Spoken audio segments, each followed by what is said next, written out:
बात है अशोक भारती, बड़ा गंभीर सवाल है कि एससी एसटी और ओबीसी का रिजर्वेशन खत्म कर देगी बीजेपी आएगी तो। नहीं, देखिए, मुझे लगता है कि जो आरक्षण का मसला है वो तमाम पॉलिटिकल पार्टी के गले में फांस है। उनकी जो अपर कास्ट लीडरशिप है वो तो दिल से चाहते हैं कि आरक्षण खत्म होना चाहिए, लेकिन ऑप्टिक्स है।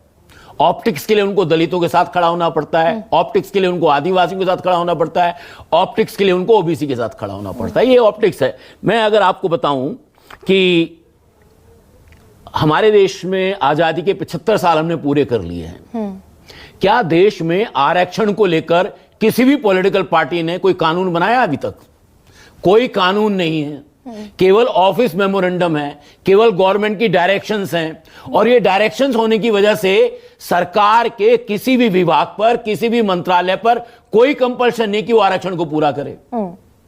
एक बात तो ये समझनी है कि और किसी भी पॉलिटिकल पार्टी के यहां जितने प्रवक्ता बैठे हैं वो बताएं, हमको पता है 2008-2009 में हम लोग national confederation of Dalit and Adivasi organisation के दबाव में तात्कालीन सरकार ने राज्यसभा में एक पार्लियामेंट में कानून लाई आरक्षण को लेकर, पास नहीं किया। उसमें इतनी सारी कमियां थी।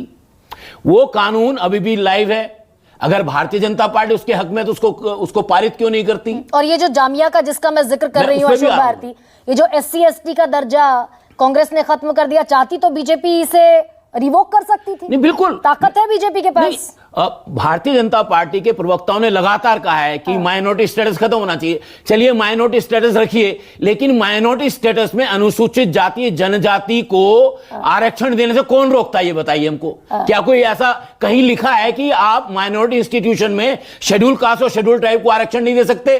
50% सीटें तो नॉन माइनॉरिटीज के लिए होती हैं, उसमें आरक्षण क्यों नहीं दे सकते आप? तो मैं समझता हूं कि ये जो ऑप्टिक्स है, हमें समझना है कि हमारे देश में सवाल यह है कि आरक्षण डी फैक्टो है या डी ज्यूरे रहेगा। डी फैक्टो है या डी ज्यूरे रहेगा। हमारे यहां क्या है कि अभी जो आरक्षण है वो डी फैक्टो तो है, लेकिन डी ज्यूरे नहीं है। और पॉलिटिकल पार्टी जो है वो डी फैक्टो खत्म करना चाहती है, लेकिन डी ज्यूरे रखना चाहती हैं। तो ये जो दृष्टिकोण है, मुझे लगता है पॉलिटिकल